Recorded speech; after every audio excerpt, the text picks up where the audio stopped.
Hi, I'm Greg Fischer. I'm a Senate candidate from the state of New York State Senate candidate. What I'm going to talk about today is local organizing, how to get things done, how to change what we're looking to change, what works, what doesn't work. All civil rights change goes through this pattern. Starts off as a social issue, changes to a political issue, changes to legal. So it goes from social to political to legal. You want to change the law? Everything follows that pattern.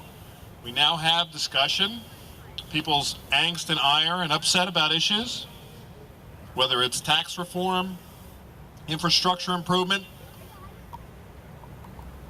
social issues, child issues, family issues, welfare reform, you name it.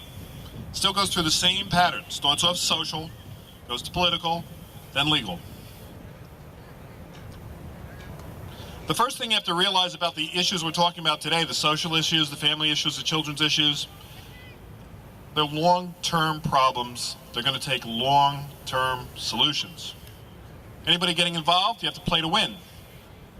If your individual problem goes away because your children age out of the system, and you have a family court issue, and you're waiting for your children to age out of the system so the system doesn't have its hooks in you anymore, you still have to play to win. You have to play for the long run. You're going to pass this issue on as a legacy to your children, to your grandchildren, until the structure of government is changed, till the laws are improved. So play to win. Play for the long run. How do you do that?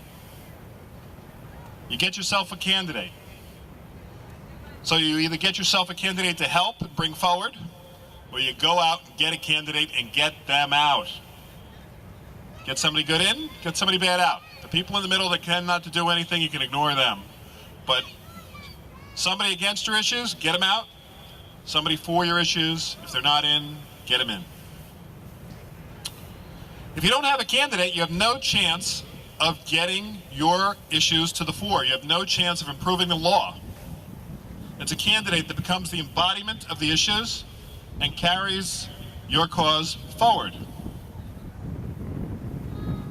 Only candidates threaten the status quo. Nothing else does. The churches don't have the power.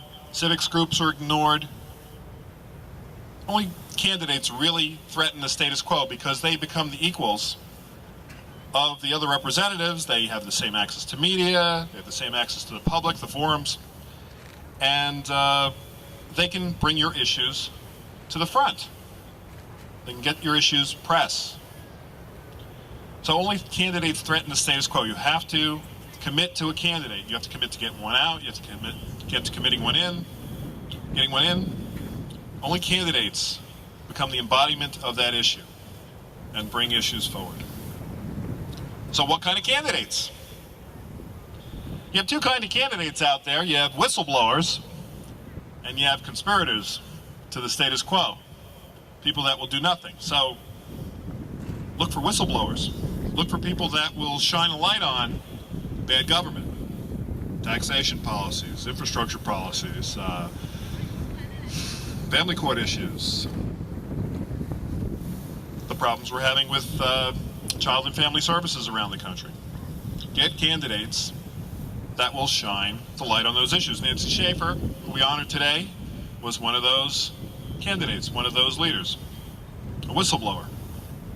If they're not a whistleblower, again, they're either a co-conspirator or an outright crook. They're part of the game, either to move money around, and there is money being moved around, or for narcissistic and egoistic reasons. They like the power. They don't care that they cause the harm. Unfortunately, the system does draw a lot of sociopaths. In legislative positions and judicial positions, it does draw a lot of sociopaths, people that will do harm and be either insensitive to it or actually enjoy the harm. So, what are we going to do in the process of getting our candidates in and getting the bad candidates out? Well, for one, don't rely on the internet. You send your email, you start your blog, and nobody reads it. If it's an email, click, delete, bye. Your fax might get looked at for its title. Your letter might get looked at for its title, then it gets filed. Only your presence, only your footwork, only your shoe leather will get you any attention for your issues. Nothing else will. So don't rely on the internet. Hit the streets. Hit the streets. And hit the streets early. If you take this election cycle, it's pretty much too late for this election cycle. Start thinking about the next election cycle. I mean, you can attach yourself to a candidate now to learn who the different people are in the media and the different tools you have to get your candidate in next year. But chances are, no matter what you do, you're not going to move the political process this year. You can learn a little bit about the system, but start early. Start early. It takes a lot of time, a lot of momentum, many, many cycles, many years to really make a change on anything. You've heard other speakers talk about parental alienation syndrome as an example up here. That they're looking to get it defined as something that needs to be in the DSM, a treatable condition. Well, Tourette's disease took 72 years to get in the DSM, people working on it. 72 years. In the meantime, people were getting cursed at and spit on, but nobody would recognize Tourette's syndrome. So that's an example. If you talk about civil rights, women's voting rights, it took a long time. Rights for blacks, took a long time. Veterans' rights, still largely ignored. So, the next thing that's important, what doesn't work, is infighting. If there's any flaming, any arguing, any bad will between groups, quash it right away. Take responsibility for it, apologize for it, clean it up. Infighting always is toxic to both groups that are fighting. Any individuals fighting are toxic to the group. Don't fight.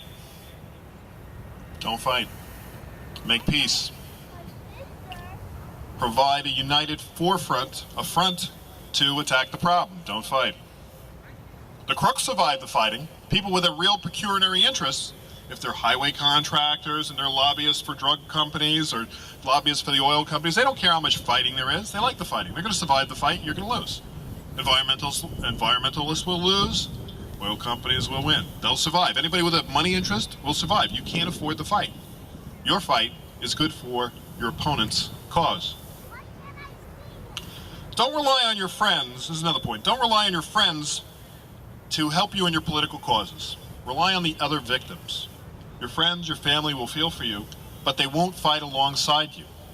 You have to find the other victims, the other people that are victimized by something of the legal system or something of the courts. Those are the people to unite with. Those are the people with a long-term interest. Most of the topic today was about reforming family courts. Once you get your hand caught in the machine, you might get a little respite for a while, you might get a break, might go your way for a while.